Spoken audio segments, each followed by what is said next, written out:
তৃষাৰ সৰুকালৰ কথাবোৰ ভাবিলে তাইৰ এতিয়াও চকুকেইটা চলচলীয়া হৈ পৰে। দেউতাকে ওচৰৰ বাগান এখনত এটা সৰু চাকৰি কৰিছিল। এদিন হঠাতে দেউতাক বেমাৰত পৰি মৃত্যু হ'ল। দেউতাকৰ মৃত্যুত তৃষা আৰু তাইৰ মাক অকলশৰীয়া হৈ পৰিল। নানান সমস্যাই দেখা দিলে। দেউতাক থাকোঁতে সিহঁতৰ পৰিয়ালটো ভালদৰে চলি আছিল। দেউতাকে তৃষাৰ পঢ়া শুনাৰ কাৰণে অলপ টকা বেংকত সাঁচি থৈছিল। মাকেও সেইখিনি তাইৰ পঢ়া শুনাৰ বাবদ খৰচ কৰিছিল। মাকৰো ইচ্ছা তাইক ডাঙৰ মানুহ কৰা। সেয়ে পইচাকেইটা অন্য কোনো কামতে খৰচ নকৰিলে। খোৱা বোৱা যোগাৰ কৰিবলৈ মাকে ওচৰৰ মানুহৰ ঘৰত কাম বন কৰিছিল। তৃষাৰ কিতাপ পত্ৰ যোগাৰ কৰি দিব পাৰিছিল যদিও এযোৰ কাপোৰ ফাটিলে পুনৰ নতুন এযোৰ কাপোৰ কিনিবলৈ পইচা নাছিল। এবাৰ তৃষাৰ স্কুললৈ পিন্ধি যোৱা ফ্ৰকটো ফাটিল। নতুন ফ্ৰক এটা কিনি দিবলৈও মাকৰ হাতত পইচা নাছিল। সেয়ে তাই ফটা ফ্ৰকটোকে পিন্ধি স্কুললৈ গ'ল।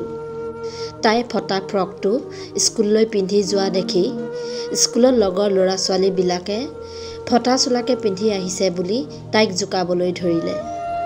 তৃষাৰ চকু পানীৰে চকু চলচলীয়া হৈ গ'ল।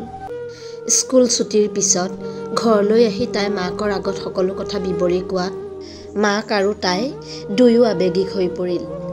21 ফেব্ৰুৱাৰী সেইদিনা আছিল দেওবাৰ, তৃষাৰ জন্মদিন।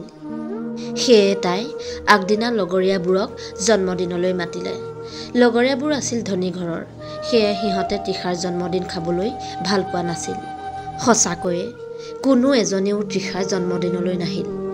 তাইৰ মাকে অতি আগ্ৰহেৰে ভগৱানৰ ওচৰত আগবঢ়োৱা মাহ প্ৰসাদ, কল আৰু পায়স তেনেদৰেই থাকি গ'ল।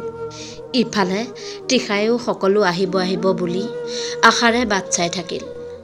অৱশেষত কোনো নহাত তৃষায়ে বৰ দুখ পালে আৰু শুকাই কান্দিলে।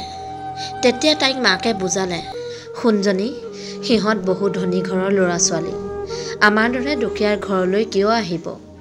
সেই কথা চিন্তা কৰি দুখ নকৰিবি। এই কথা সদায় মনত ৰাখিবা যে টকা পইচা থাকিলেই মানুহ ডাঙৰ নহয়। মানুহক ডাঙৰ কৰে পঢ়া শুনা আৰু জ্ঞানেহে।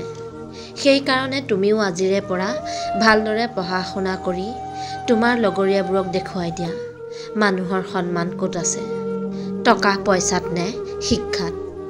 তৃষাই মাকৰ কথাবোৰ মন দি শুনিলে আৰু সেইদিনাৰে পৰা মন দৃঢ় কৰি পঢ়া শুনা কৰিবলৈ ধৰিলে আৰু মনতে জেদ ধৰিলে যে তাইও এদিন পঢ়া শুনা কৰি ডাঙৰ মানুহ হ'ব আৰু সিহঁতৰ দৰে ধনী হ'বলৈ চেষ্টা কৰিব।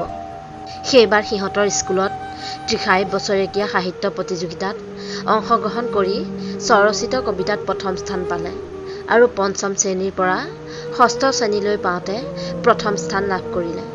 তৃষাই ভাল ৰিজাল্ট কৰা দেখি লগৰবোৰে তাইক আঁকোৱালি ধৰিলে। লগৰীয়াসকলে তেতিয়াহে বুজিলে যে ধনৰ বলেৰে মানুহক জুখিব নোৱাৰি। মানুহক জুখিব পাৰি মানুহৰ সজ গুণৰ মাজেৰেহে। ধন্যবাদ।